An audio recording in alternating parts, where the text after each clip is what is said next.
So one of the big decks that is coming in for this type is going to be Crobat EX. It looks an absolute stunning deck. It looks a great Pokemon in general. Let's have a look through it then. So first and foremost, let's go over to Crobat to show you what sort of line that we've got. So we did have a previous one, this one much better. So obviously with this, it is a stage 2 Pokemon, so you can rare candy up from Zubat to get into the Crobat if you are lucky enough, and it only needs 1 energy. So there's a couple of ways that you can take this deck, and I do think as we progress through the ranked, I imagine this deck to be quite an aggressive deck that requires a very decent dismantle on it. So obviously you've got the Venomous Slash, it does 70, we've got 170 HP on Crobat, and it also poisons your opponent. So there is 2 Pokemon that I think are absolutely wonderful for this, and then there is 1 extra that I must admit is a good deck consister. So if we go into this, we're going to obviously have to go ahead and whack in 2 Zubat, 2 Golbat, and also 2 Crobat. So we are going to go, in fact, let's have a look at the different lines, because you've got a few different ones here. Obviously, we go into the Wisdom of the Sky. Check in the description for a personalized link, but if you're looking for Pokemon Go coins, if you're looking for pocket trades, then Eldorado.gg is the place for you. You can buy the Go Pass Deluxe, you can buy the Pass plus 10 levels, you can buy Battle Passes and even coins from 100 all the way up to 58,000. There's also items and boosted available on Pokemon Go. When it comes to Pokemon Pocket, there's Pokegold that you can buy from the site, and also items such as trade-in from any stars from 1 all the way up to 3, and potentially more in the future. Eldorado also offer money back guarantee and also 24/7 live support. If you need any further recommendations, Trustpilot have plenty of Eldorado reviews that you can scan through and just check that this site is for you.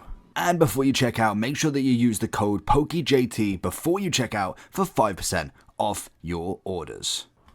I do think the dark type in general is going to be quite annoying this time round, but you have got the Venomous Fang. You can obviously utilize that. Your opponent is poisoned as well, so you can basically poison them the whole way through. I'm kind of going on that vibe just to literally be annoying more so than anything. And obviously the same for the Golbat as well. It is going to be a more of an annoying type one going into it. Now obviously with the Crobat, you're obviously going for this one more so than anything, and that's going to be your line set up. Now a big one that is going to be paired with this, and it's mainly because you only have to utilize 1 energy for this, and it's a perfect one to go with this pairing, is going to be our boy Darkrai. We saw this with Weavile, and I do think with Darkrai it's going to be another fantastic one, because with Crobat you only need the 1 energy, so that's absolutely fine, and then you could start putting them on Darkrai. Get the poison, get the Venomous Slash, and also get Darkrai's ability as well, and also a potential secondary hit if Crobat goes out and you don't have another one. It's a great one to bring in. So whether you want to play 1 or 2 of these is kind of dependent to yourself. I'm personally going to just put in 1 for this, to be honest, just to start with, because another one that you could throw in that I do think is quite a decent one to have on your disposal is a Nihilego. Now, the big thing for this is more of an annoyance, more so than necessarily anything else, because basically with Nihilego in this version specifically, you're going to find that it does give more poison for being on the bottom. So obviously your opponent's active Pokemon takes plus 10 damage from being poisoned as well. So let alone the normal poison for your end of turn, the 70 from the Venomous Slash, and then the extra from their obvious turn as well. It's going to be a very hard hitting one, and a great tool to go with this is going to be Empyrean. But another one that I do think is going to be good just as a backroom, this is only a dark deck kind of setup, is going to be Sylveon. Now, obviously with Sylveon, it's mainly because you do get the draw 2 when you basically put it in play. I'm only going to utilize 1 of these, to be honest, but it is going to be an interesting one because of the Eevee that we do get in this as well. You've got the Eevee, which has got Find a Friend. That is going to be pretty decent in this deck if you don't have it straight away. So I personally would throw at least 1 of these in, and then I would throw a Sylveon in as well. It may not be every single time round, and you might want 2 of them. It all depends. You could potentially get rid of Darkrai Nihilego and just throw in 2 Sylveons. Obviously, not having the Psychic energy is an interesting one, but I do think that this is going to be a great start to the deck. And the extras that I want to throw in, obviously the Dark Pendant is going to be a pretty annoying play in this one, more so than anything, because we have got 2 of them. And basically with the Dark Pendant, if we go back over here, what you'll find is this just basically gives any dark Pokemon the ability to add a little extra and randomize the card of any, I believe, any supporter. Damage any attack Pokemon, your opponent results. Oh, it's just a random card. I thought it was a supporter. That must be a different one. So basically, if they attack you, you basically then get one of their cards from their hand and it just gets shuffled back into their deck. So it can be annoying because if they're waiting for their specific one, bye-bye, it's going back into the deck. So it's a decent one to have on board. Obviously, with the rest of it, you're going to have the Pokeball. That's just a natural one that you're going to throw in. And then also the Professor's Research is going to be another one that you could throw in here. There is obviously Lily, which is going to be great for a Stage 2. That does heal 60 damage to any of your Stage 2. Depending on what you want to throw in as well, you could either go 1 or 2 of these. It is a supporter. For now, I've just gone with 1.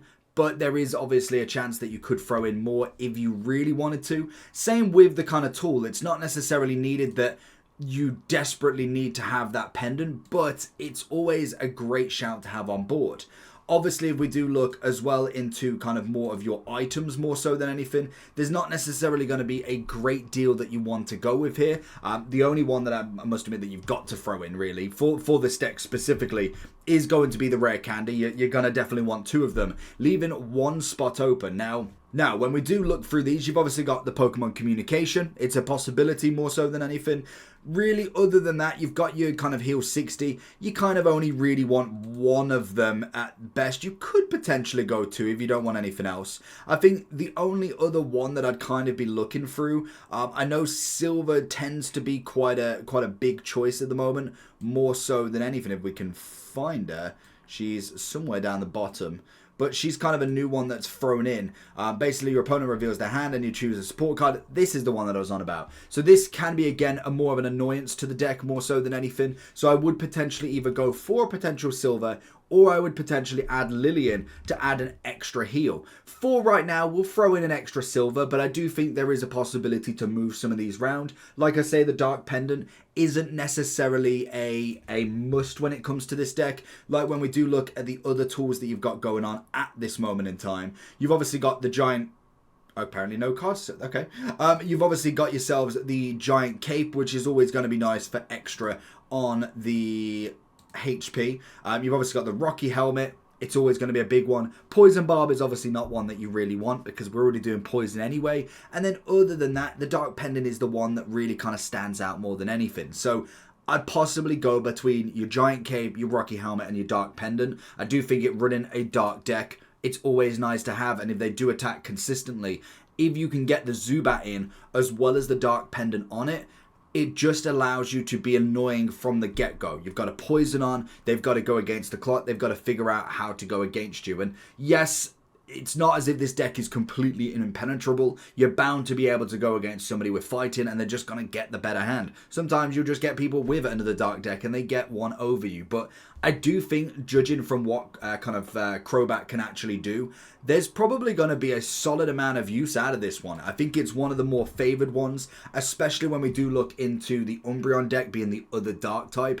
This could potentially be the one that everybody goes to for the dark. And adding Darkrai is one of my personal favorites. The Darkrai Weavile deck mixed in with the Greninja was a stunner of a deck. So there's going to be a lot of different combinations you can throw in, and we'll just see which one comes out on top. So leave it down below. Any different variations, leave it. Get a link if you can, send it to me, and I'll catch you all for the next one. Peace.